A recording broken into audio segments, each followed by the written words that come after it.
ইসকনের সন্ত্রাসী কর্মকাণ্ড আজকে নতুন নয়। স্বৈরাচার শেখ হাসিনা টানা ৩ মেয়াদের শাসনামলে মুসলিম সম্প্রদায়ের উপর হত্যা, লুণ্ঠন, নির্যাতন এবং ধর্ষণের মতো অপরাধ কর্মকাণ্ড অহরহ চালিয়েছে ইসকনের সদস্যরা। কিন্তু ভারতীয় এজেন্ডা বাস্তবায়নকারী ইসকনের বিরুদ্ধে কোনো ব্যবস্থাই নেয়নি শেখ হাসিনা। 2014 সালে স্বামীবাগে তারাবির নামাজের বাধা দেয় ইসকন সদস্যরা। সে সময় মুসল্লিদের সাথে ইসকনের সন্ত্রাসীদের সংঘর্ষে বেশ কয়েকজন মুসলিম সম্প্রদায়ের লোকজন আহত হয়। 2016 সালে সিলেটে ইসকন মন্দির থেকে পার্শ্ববর্তী মসজিদে মুসল্লিদের উপর গুলিবর্ষণ করে ইসকনের উগ্রবাদী সদস্যরা। এ সময় ইসকনের সন্ত্রাসীদের হামলায় ডজন খানেক মুসল্লি গুরুতর আহত হয়।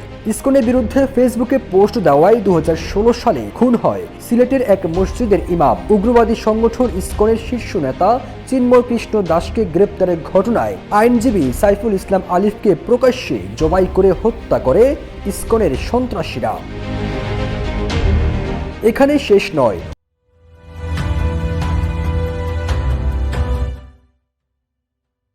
উগ্রবাদী সংগঠন ইসকনের সদস্যরা চট্টগ্রামের সদল বলে স্কুলে স্কুলে খাবার বিতরণের আড়ালে কোমলমতি শিক্ষার্থীদের হরে কৃষ্ণ হরে রাম মন্ত্র পড়তে অপকৌশলে বাধ্য করেছিল।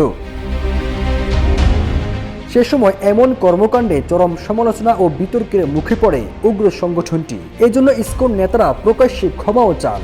2022 সালের মে মাসে ইসকনের সদস্যরা চট্টগ্রামের শিল্পী শেফালী ঘোষের বাড়ি দখল করে নেয়। শেফালী ঘোষের রাষ্ট্রীয় সনদ সহ বিভিন্ন জিনিসপত্র নিয়ে যায় ইসকনের সদস্যরা।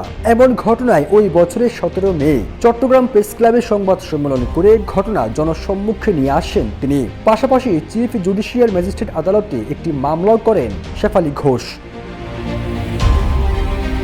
একের পর এক চরম বিতর্কিত ও উগ্রবাদী ঘটনায় প্রশ্ন উঠে, বাংলাদেশে কি চায় ইসকন? ইসকন সংগঠনটি উগ্র ধরনের সংগঠন। বাংলাদেশে যে সাম্প্রদায়িক সম্প্রীতি বিরাজ করছে সেটি ভাঙার জন্য বারবার চেষ্টা করে আসছে সংগঠনটি। যেহেতু পার্শ্ববর্তী ভারতে উগ্র হিন্দুরা সংখ্যালঘু মুসলমানদের উপর নির্যাতন করছে, সেহেতু বাংলাদেশে সেই সাম্প্রদায়িকতার উল্টো রেশ আনার জন্য প্রয়োজনে এই অঞ্চলের মুসলিম বিরোধী বিভিন্ন কাজে ইন্ধন দেওয়া, যেন মুসলমানরা সংখ্যালঘু হিন্দুদের উপর খেপে যায়। এই কাজটি বিভিন্ন সময় রুটিন ওয়ার্ক হিসেবে দিয়ে থাকে ইসকন। সাম্প্রদায়িক সম্প্রীতির বাংলাদেশে হিন্দু মুসলিম একত্রে শান্তিতে বাস করে, কিন্তু উগ্রবাদী ইসকন উড়ে এসে জুড়ে বসা সংগঠনটি সেই সম্প্রীতির পরিবেশ নষ্ট করে মুসলিম হিন্দুর মধ্যে বড় ধরনের দাঙ্গা তৈরি করতে চায়, যার পরবর্তী সুবিধা নেবে ভারতের উগ্র বিজেপি ও রাম ভক্তরা।